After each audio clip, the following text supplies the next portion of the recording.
दुनिया की राजनीति में जिस घटना की किसी ने कल्पना भी नहीं की थी, वह अब धीरे धीरे सामने आ रही है। साल की शुरुआत से ही भारत और अमेरिका के बीच व्यापारिक तनाव ने वैश्विक शक्ति संतुलन को हिलाकर रख दिया था। दुनिया के रणनीतिक थिंक टैंक जब यह समझने में लगे थे कि इस तनाव का अंत कैसे होगा, तभी कुछ ऐसा हुआ जिसने बीजिंग से लेकर मॉस्को और ब्रसेल्स से लेकर टोक्यो तक की कूटनीतिक धड़कनों को तेज कर दिया। भारत और अमेरिका दो ऐसे देश जिनके बीच हाल तक टैरिफ, तेल सप्लाई, हथियार सौदों और भू राजनीतिक फैसलों को लेकर ठंडी जंग चल रही थी, अचानक एक ऐसे मोड़ पर खड़े दिखाई दिए जहां सस्पेंस इतना गहरा था कि समझ नहीं आ रहा था कि दुनिया किस दिशा में मुड़ेगी। असल कहानी तो तब शुरू हुई जब भारत ने रूस के साथ ऊर्जा और रक्षा सहयोग बढ़ाया और अमेरिका को यह एहसास हुआ कि यदि उसने भारत को दबाव में डालने की कोशिश जारी रखी तो वह एशियाई भू राजनीतिक समीकरण में एक बड़ा खिलाड़ी स्थायी रूप से खो देगा। अमेरिका की रणनीति हमेशा स्पष्ट रही है, जो उसके साथ नहीं वह उसके खिलाफ है। पर भारत वह देश नहीं जो किसी के इशारों पर चले, उसने अपना रास्ता खुद बनाया। और जब अमेरिका ने भारत के तेल आयात व सैन्य साझेदारी पर अप्रत्यक्ष दबाव बढ़ाने की कोशिश की, तो भारत ने मुस्कुराते हुए दो टूक जवाब दिया, राष्ट्रीय हित सर्वोपरि है। इसी पृष्ठभूमि में दुनिया तब हिल गई जब एकाएक यह खबर लीक हुई कि भारत और अमेरिका ने दो चौंका देने वाले कूटनीतिक और सैन्य व्यापारिक निर्णय लिए हैं, वो भी बिना किसी पूर्व संकेत के। पहला निर्णय रणनीतिक सप्लाई चेन सहयोग का था, जिसमें अमेरिका ने भारत को इंडो पैसिफिक सुरक्षा ढांचे में निर्णायक भूमिका देते हुए संवेदनशील टेक्नोलॉजी और ऊर्जा संसाधन ढांचे में संयुक्त निवेश के नए समझौते पर सीक्रेट मोड में हाथ मिला लिया। यह सिर्फ व्यापारिक साझेदारी नहीं थी, यह एक संकेत था कि विश्व व्यवस्था में नया पावर सेंटर उभर रहा है। भारत अमेरिका दूसरी घटना और भी विस्फोटक थी। अचानक यह सामने आया कि रक्षा सहयोग पर जो महीनों तक खींचता हुआ दिखाई दे रहा था, एक रात में हाई लेवल मीटिंग कर दोनों देशों ने एक अति उन्नत हथियार और डेटा इंटेलिजेंस साझेदारी समझौता कर लिया। इसमें इतना गहरा समन्वय होने जा रहा है कि कई विशेषज्ञ इसे शीत युद्ध के बाद का सबसे बड़ा रणनीतिक कदम बता रहे हैं। ऐसा कहा जा रहा है कि भारत को आधुनिक सिस्टम्स और रणनीतिक टेक्नोलॉजी एक्सेस मिलेगा और इसके बदले में भारत इंडो पैसिफिक और मध्य पूर्वी रणनीति में अमेरिका के साथ ऑपरेशनल स्तर पर तालमेल बनाएगा। लेकिन यह सहयोग पारंपरिक नहीं है। यहां कोई मास्टर सबऑर्डिनेट संबंध नहीं, बल्कि बराबरी की साझेदारी का फैसला हुआ है। और यही बात चीन व रूस जैसे देशों के लिए वास्तविक झटका है। अब दुनिया में सवाल यह नहीं कि भारत किसका साथ देगा, बल्कि यह है कि कौन भारत का साथ पाएगा। भारत की कूटनीति ने वर्षों तक संतुलन की रणनीति अपनाई, जहां रूस से तेल और रक्षा उपकरण, अमेरिका से तकनीक और निवेश और मध्य पूर्व से ऊर्जा डिप्लोमेसी, ये सब उसकी स्वतंत्र रणनीति का हिस्सा था। पर अब संतुलन नहीं, दिशा तय हो रही है और यही बात पुरानी शक्तियों की चिंता बढ़ा रही है। बीजिंग में विश्लेषकों ने इस घटनाक्रम को एशिया पैसिफिक में शक्ति संतुलन का टर्निंग पॉइंट कहा है, जबकि मॉस्को में कूटनीतिक हलकों में एक सर्द सन्नाटा फैल गया है, क्योंकि यदि भारत और अमेरिका का यह गठजोड़ आगे बढ़ता है तो रूस की एशियाई रणनीति को नया स्वरूप देना होगा। पर सस्पेंस यहां खत्म नहीं होता। असली रहस्य यह है कि इस साझेदारी के बावजूद दोनों देश अभी भी सार्वजनिक रूप से अपने बयान सावधानी से दे रहे हैं। न कोई बड़े जश्न की बात, न ही किसी खुली घोषणा का शोर। जैसे दो खिलाड़ी शतरंज के बोर्ड पर एक दूसरे के कदम को पढ़ते हुए निर्णायक चाल चल चुके हों, लेकिन दुनिया को बस चुपचाप देखना पड़ रहा हो। कूटनीतिक गलियारों में चर्चा है कि यह समझौता सिर्फ साझेदारी नहीं, भविष्य की वैश्विक शक्ति का ताना बाना है। भारत अब सिर्फ उभरती शक्ति नहीं, वह वैश्विक खेल में पिवट बन चुका है और अमेरिका समझ चुका है कि 21वीं सदी की जियो इकोनॉमिक लड़ाई में भारत को अपने साथ रखना विकल्प नहीं, आवश्यकता है। लेकिन अंतिम सवाल अभी भी हवा में तैर रहा है। इस गठजोड़ का असली मकसद क्या है? क्या यह चीन के खिलाफ रणनीतिक घेरा है? क्या यह रूस को सिग्नल है कि अधिक निर्भरता भारत को पसंद नहीं?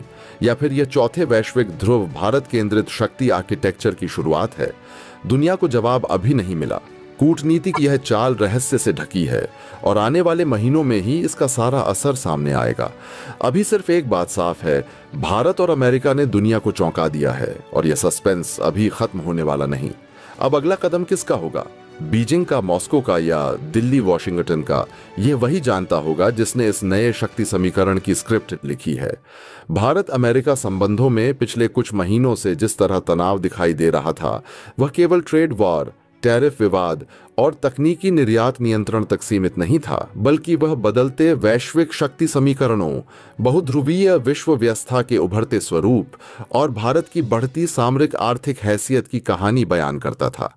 अमेरिका द्वारा भारतीय स्टील और एल्यूमिनियम पर लगभग 50% तक टैरिफ लगाया जाना सिर्फ व्यापारिक दबाव की रणनीति नहीं थी, बल्कि यह चीन को संतुलित करने की प्रक्रिया में भारत की स्वायत्त विदेश नीति को परखने का एक तरीका भी माना जा रहा था। वॉशिंगटन यह देखना चाहता था कि भारत, जो क्वाड का सदस्य है, इंडो पैसिफिक सुरक्षा ढांचे का महत्वपूर्ण स्तंभ है और वैश्विक सप्लाई चेन पुनर्गठन में अहम भूमिका निभा सकता है, कितना कठोर या लचीला रुख अपनाता है। लेकिन उसी दौरान अचानक आई खबर ने दुनिया को चौंका दिया। भारत और अमेरिका ने 10 साल का रक्षा सहयोग समझौता कर लिया। यह घोषणा इतनी अप्रत्याशित थी कि कई पश्चिमी, एशियाई और यूरोपीय रणनीतिक थिंक टैंक कुछ क्षणों के लिए मौन हो गए। सवाल उठे कि आखिर जब व्यापारिक संबंध तनावपूर्ण हैं, टैरिफ पर मतभेद कायम है और भारत अपनी सामरिक स्वायत्तता पर अडिग है, तब अमेरिका इस स्तर की दीर्घकालिक रक्षा साझेदारी के लिए क्यों तैयार हुआ? इसका उत्तर केवल रक्षा उद्योग, हथियार सौदों या सैन्य अभ्यासों की दृष्टि से नहीं खोजा जा सकता। इसके पीछे व्यापक भू राजनीतिक गणित है। अमेरिका समझ चुका है कि आज की दुनिया में भारत को दबाव में रखकर उसे नीति निर्णयों में झुकाने का दौर खत्म हो चुका है। भारत न तो शीत युद्धकालीन किसी धुरी के साथ बंधा हुआ राष्ट्र है, न ही वर्तमान शक्ति संघर्ष में किसी एक खेमे की कठपुतली। रूस भारत संबंध, S-400 मिसाइल डील, रूस से तेल आयात, ईरान के चाबहार पोर्ट में निवेश, चीन सीमा विवाद के बावजूद BRICS एवं SCAO में सक्रिय भूमिका, यह सब अमेरिका को संदेश देते हैं कि नई दिल्ली स्वयं एक शक्ति धुरी है, किसी शक्ति धुरी का विस्तार नहीं। यही कारण है कि वॉशिंगटन को अपनी रणनीति बदलनी पड़ी। रक्षा समझौते की घोषणा यही दर्शाती है कि अमेरिका अब भारत को बराबरी के पार्टनर की तरह देख रहा है, न कि एक ऐसे देश के रूप में जिसे धमकी, प्रतिबंध या टैरिफ बढ़ाकर काबू में किया जा सके। इस सौदे के तुरंत बाद अचानक यह संकेत मिलने लगे कि अमेरिका भारत पर लगाए गए 50% टैरिफ को घटाकर लगभग 15 से 16% करने को तैयार है। यह घटना बताती है कि आर्थिक मोर्चे पर भी अमेरिका अब टकराव नहीं, सहयोग चाहता है। यह सॉफ्ट पावर डिप्लोमेसी की सफलता है या जियो इकोनॉमिक स्ट्रेटेजी की? वस्तुतः यह दोनों का मिश्रण है। भारत ने न तो अमेरिकी दबाव में सिर झुकाया, न ही भावनात्मक प्रतिक्रिया दी, बल्कि उसने आर्थिक रणनीति, सैन्य संतुलन और कूटनीतिक संदेश, तीनों मोर्चों पर संयमित और दृढ़ रवैया अपनाया। इस परिणाम के कई वैश्विक संदेश हैं। पहला, अमेरिका को एहसास हो चुका है कि भारत के बिना चीन को रोका नहीं जा सकता। दूसरा, दुनिया में उभरते नए व्यापार मार्ग, सप्लाई चेन, रक्षा उत्पादन और ऊर्जा सुरक्षा में भारत की भागीदारी अनिवार्य है। तीसरा, भारत की जनसंख्या, बाजार आकार, तकनीक क्षमता और सामरिक लोकेशन आज के वैश्विक शक्ति संतुलन को निर्देशित कर सकती है। चौथा, अमेरिका को यह समझ आ गया है कि यदि उसने भारत के साथ रिश्ते नहीं सुधारे तो रूस, भारत, ईरान, BRI जैसे ढांचे पश्चिमी प्रभुत्व को चुनौती और वैकल्पिक आर्थिक सुरक्षा प्रणाली स्थापित कर सकते हैं। इस समझौते का महत्व केवल रक्षा उपकरणों की खरीद या संयुक्त अभ्यासों में नहीं है। यह joint defence production, technology sharing, AI defence system, satellite surveillance, hypersonic research और क्रिटिकल टेक्नोलॉजी ट्रांसफर का नया युग आरंभ करता है। अमेरिका जानता है कि भारत भविष्य का रक्षा उत्पादन हब बन सकता है। भारत की मेक इन इंडिया नीति, रक्षा निर्यात में बढ़ोतरी, स्वदेशी फाइटर जेट्स, मिसाइल विकास, एयरक्राफ्ट कैरियर निर्माण और निजी रक्षा उद्योग का उभार, इन सब ने भारत को डिफेंस कंज्यूमर से डिफेंस प्रोड्यूसर पावर में बदलना शुरू कर दिया है। दूसरी ओर, भारत ने यह भी सुनिश्चित किया कि यह रक्षा समझौता उसकी स्वतंत्र विदेश नीति को सीमित न करे। रूस से संबंध, मध्य पूर्व नीति, यूरोप और जापान के साथ बढ़ता सहयोग, ये सभी भारत को वैश्विक मध्य धुरी, सेंट्रल पिवट पावर बनाते हैं। यही वजह है कि जब अमेरिका भारत की शर्तों के आगे झुका और टैरिफ कम करने को तैयार हुआ तो यह केवल व्यापार नहीं, विश्व व्यवस्था में शक्ति संतुलन का संकेत था। यह संदेश था कि अमेरिका अब आदेशाधारित साझेदारी नहीं बल्कि सम्मान आधारित साझेदारी की ओर बढ़ रहा है। नतीजा यह हुआ कि दुनिया के अन्य राष्ट्र भी सजग हो गए। चीन ने इसे अमेरिकी इंडो पैसिफिक स्ट्रैटेजिक ब्लॉक का विस्तार माना, जबकि यूरोप ने इसे भारत के साथ बढ़ते व्यापारिक अवसरों के रूप में देखा। रूस ने शांति रखी क्योंकि वह जानता है कि भारत अपनी सामरिक स्वायत्तता नहीं छोड़ेगा। मध्य पूर्व के देश, विशेषकर सऊदी अरब और यूएई, इसे भारतीय कूटनीतिक परिपक्वता के रूप में देख रहे हैं क्योंकि वे भी वैश्विक शक्ति संतुलन में बहुपक्षीय संबंधों को प्राथमिकता दे रहे हैं। यह घटनाक्रम यह बताता है कि अब भारत डील में बराबरी से मेज पर बैठने वाला देश बन चुका है। अमेरिका को यह स्वीकार करना पड़ा कि वैश्विक नेतृत्व की राह भारत से होकर गुजरती है। टैरिफ कम करने का निर्णय भारत की आर्थिक शक्ति, सामरिक जरूरतों और कूटनीतिक दृढ़ता की पुष्टि है। आने वाले वर्षों में यह डील केवल भारत अमेरिका रक्षा संबंधों को नहीं बदलेगी बल्कि वैश्विक राजनीति, बहुध्रुवीय विश्व संरचना और इंडो पैसिफिक सुरक्षा ढांचे को भी नई दिशा देगी। दुनिया देख रही है कि भारत अब प्रतिक्रियात्मक नहीं, राय निर्माता राष्ट्र है और वॉशिंगटन भी इसे मान चुका है। यही भारतीय कूटनीति की ऐतिहासिक जीत है। भारत की पनौती अमेरिका से झेली नहीं जा रही है या फिर अमेरिका की अक्ल ठिकाने लग गई है। पूरी डेवलपमेंट को गहराई से समझते हैं कि आखिरकार भारत और अमेरिका के बीच फिलहाल के दिनों में क्या कुछ देखने को मिला है जो दुनिया को भी चौकन्ना कर रहा है। लेकिन आगे बढ़ने से पहले इस वीडियो को एक लाइक करके चैनल को सब्सक्राइब जरूर कर लीजिए, क्योंकि ये आपके लिए 1 सेकंड का काम है, लेकिन इससे हमारी बहुत बड़ी मदद होती है। दरअसल लंबे इंतजार के बाद अब आखिरकार अमेरिका भारत के साथ ट्रेड डील करने के मामले में भारत की शर्तों के सामने झुकता हुआ दिखाई दे रहा है और अमेरिका का झुकाव इस मामले में है कि वह भारत के ऊपर से टैरिफ कम करने के लिए तैयार हो चुके हैं। बताया जा रहा है कि अब भारत और अमेरिका के बीच एक बहुत बड़ी ट्रेड डील की तैयारी चल रही है। खबर के मुताबिक अमेरिका अब भारत के ऊपर जो लगभग 50% तक का टैक्स यानी टैरिफ लगा रहा था उसे घटाकर 15 से 16% करने को तैयार हो गया है। मतलब अब भारत से अमेरिका को जो सामान जाएगा उस पर पहले से बहुत कम टैक्स लगेगा। इससे भारत के एक्सपोर्टर्स यानी निर्यात करने वालों को सीधा फायदा होगा। अमेरिका यह फैसला इसलिए ले रहा है क्योंकि उसे अब भारत एक भरोसेमंद पार्टनर के तौर पर दिख रहा है। चीन के साथ अमेरिका की ट्रेड वॉर और सप्लाई चेन की मुश्किलों के बाद अब वह भारत की ओर झुक रहा है। दूसरी तरफ भारत भी कुछ शर्तें मानने को तैयार है, जैसे कि अमेरिका से कुछ कृषि उत्पादों का आयात बढ़ाना और ऊर्जा यानी कि तेल गैस शामिल है। लेकिन ध्यान देने वाली बात यह है कि भारत को ऊर्जा की डिमांड वैसे भी रहती है और 87% कच्चा तेल हम लोग वैसे भी दूसरे देश से इंपोर्ट करते हैं। तो ऐसे में भारत अमेरिका के साथ ऊर्जा क्षेत्र में साझेदारी जरूर बढ़ा रहा है, लेकिन साथ ही यहां पर भी भारत अपनी शर्तें ही थोप रहा है। खबरों के मुताबिक भारत अमेरिका से नॉन जीएम मक्का यानी कॉर्न और सोया मील जैसे कृषि उत्पादों के लिए कोटा बढ़ाने की बात मान सकता है।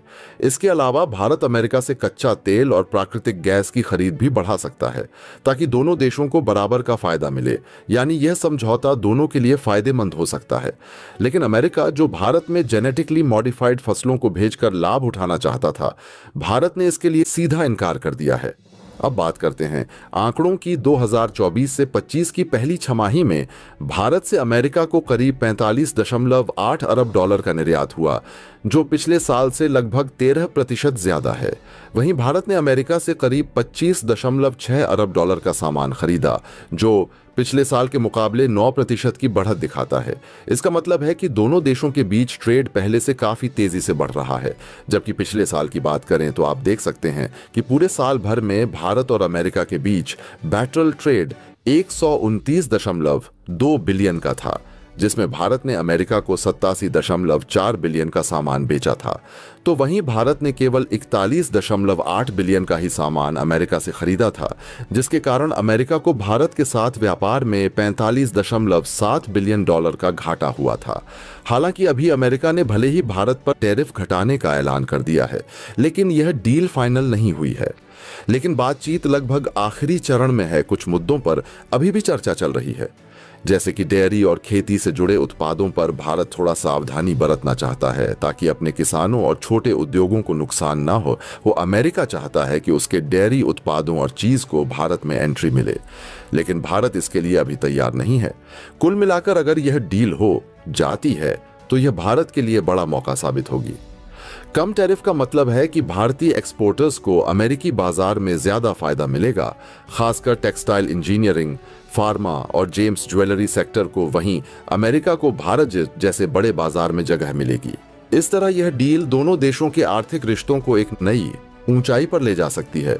वैसे भी यह सब तो होना ही था, भला अमेरिका भारत की शर्तों पर कब तक अकड़ दिखा सकता था? क्योंकि ऐसा लगता है कि भारत की पनौती अमेरिका को लग गई है। क्योंकि दोस्तों, यह सब ऐसे समय में हो रहा है जब अमेरिका खुद एक गंभीर आर्थिक और सामाजिक संकट से गुजर रहा है। कुछ दिन पहले आई एक खबर ने वित्तीय गलियारों से लेकर अंतर्राष्ट्रीय कूटनीतिक मंचों तक हलचल पैदा कर दी।